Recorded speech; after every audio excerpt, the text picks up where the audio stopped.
Who decides the price of your shoes? Who owns the factory that made your phone? Who decides what you'll be when you grow up?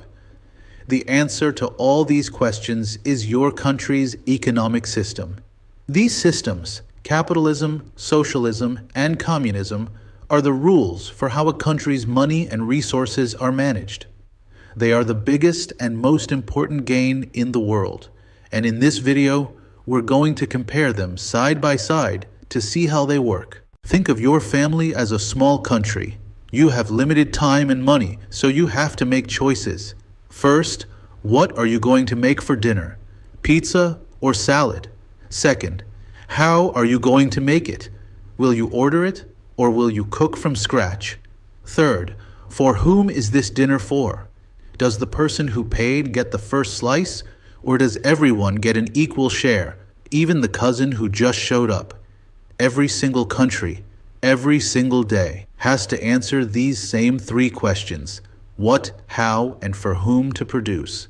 An economic system is just their answer to these questions. It's tempting to think of these systems as totally separate boxes, but they're not. They are all part of a spectrum, like a volume dial for government control. On the far right, you have a market economy, or pure capitalism. This is 100% individual freedom and 0% government control. On the far left, you have a command economy, or pure communism. This is 100% government control and 0% individual freedom. As we'll see, every country in the world lives somewhere between these two extremes. Let's start on the right side of the spectrum with capitalism, also called a free market system. In this system, the individuals and businesses answer the three big questions. The government's main job is to stay out of the way, a policy called laissez-faire. Imagine a massive competitive school bake sale. This is capitalism. Anyone is free to set up a table and sell whatever cookies they want. The father of this idea was Adam Smith, who believed this freedom was the key to making a nation wealthy. What makes this bake sale work? First, private property. You own your cookies and your table. Second, the profit motive. Your incentive to be there is to make money for yourself. Third, competition. To get people to buy your cookies, you have to make them better or cheaper than the person at the next table. Finally, consumer choice. The customers have the power. They vote with their dollars, and in the end, the best cookie makers succeed and the bad ones fail. So if everyone at the bake sale is just selfishly trying to make money for themselves, won't it be chaos? Adam Smith said no because of an invisible hand. He argued that when you act in your own self-interest, you unintentionally do good for society. The baker doesn't get up at 4 a.m. because he loves his community. He does it to make a profit. But in the process of trying to get rich, he provides delicious, fresh bread for the entire town. Self-interest accidentally leads to a social good. The benefits of this system are obvious. You get a ton of innovation. People will invent cronuts and duffins to try and get an edge. You have freedom and a huge variety of products. The downside? It can be very unequal. The person with the best cookie recipe might become a millionaire, while the person at the next table goes broke. It can also be unstable, with boom periods and bust periods, or recessions. Now let's jump to the complete opposite end of the spectrum, communism, or a command economy. In this system, the government answers all three questions. The goal, at least in theory, is to create a perfectly equal classless society where everyone's needs are met. In our bake sale analogy, the principal, the skate, now runs the entire sale. He decides everyone will make one plain sugar cookie. He owns all the tables, all the ingredients, and all the ovens. This idea came from a 19th century philosopher named Karl Marx. He looked at the Industrial Revolution and saw a world of class struggle. He saw the factory owners, the bourgeoisie, getting rich, while the workers, the proletariat, lived in poverty. Marx believed this was fundamentally unfair, and that one day the workers would have a revolution. They would overthrow the owners and create a new society where the state, representing the workers, would own everything in common. So how does this work in practice? First, there is no private property.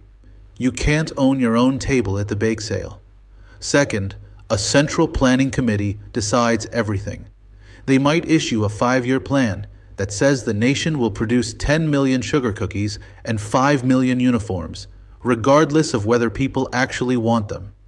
The goal is to eliminate poverty by giving everyone the same thing.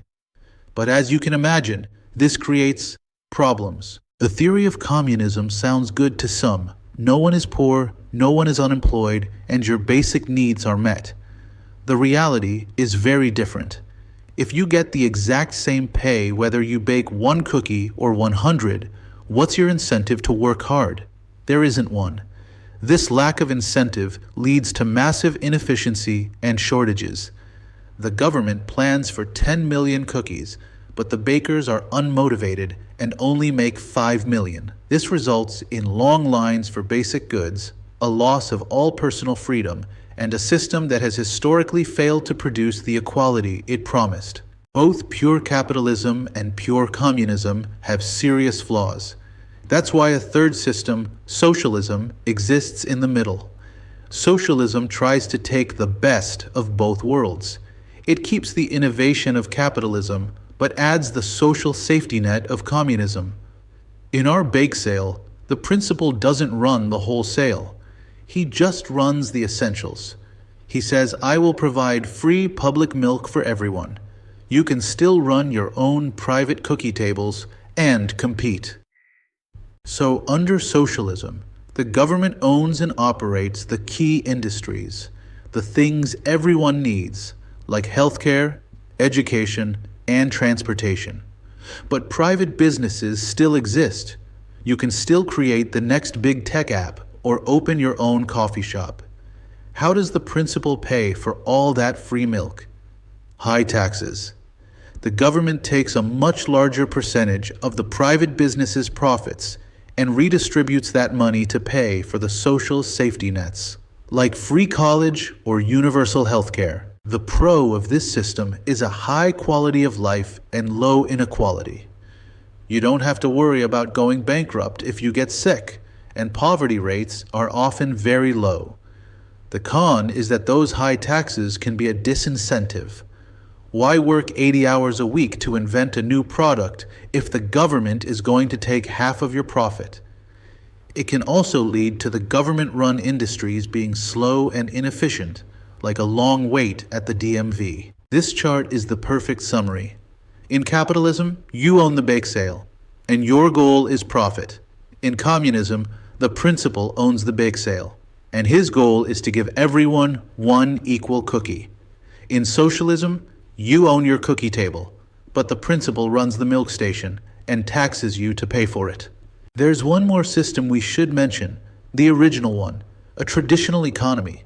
In this system, the 3 questions are answered by custom and belief. This is the system of your ancestors. You're a farmer because your father was a farmer. You trade or barter your corn for your neighbor's iron tools. There's no stock market, no central planning, just the way things have always been done. You'll only find this in very small, remote, or indigenous communities today. Now for the most important secret of this lesson.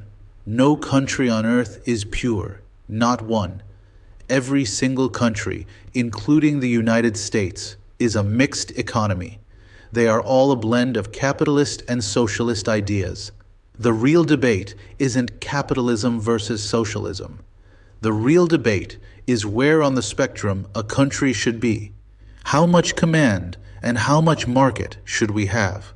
Let's look at the United States. It's the poster child for capitalism, right? We have the stock market, entrepreneurs, and a go-go-go culture. But do you pay for public school? Do your parents drive on public roads? Do we have a minimum wage, food safety laws, and a military? Yes, all of those things, public schools, highways, regulations, are socialist or command ideas. The U.S. is a mixed market economy. It's mostly free market, but with a layer of government control and services. Now let's look at a country like Sweden, which people often call socialist.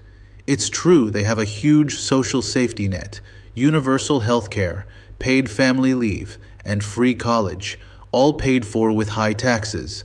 But did you know that IKEA, Spotify, H&M, and Volvo are all private, for-profit, capitalist companies? Sweden has a thriving free market. It's just a mixed socialist economy. It has more government services than the US, but it is not a communist country. This isn't just a boring theory for a history class. This topic defines your entire life. The system your country chooses determines your opportunities. Can you easily start a business? It determines your costs. Why does your phone cost $1,000, and how much tax comes out of your paycheck? It defines your freedoms. Who chooses your career? And it defines your security. What happens to you and your family if you get laid off or have a medical emergency? Understanding these systems is the first step to understanding your world.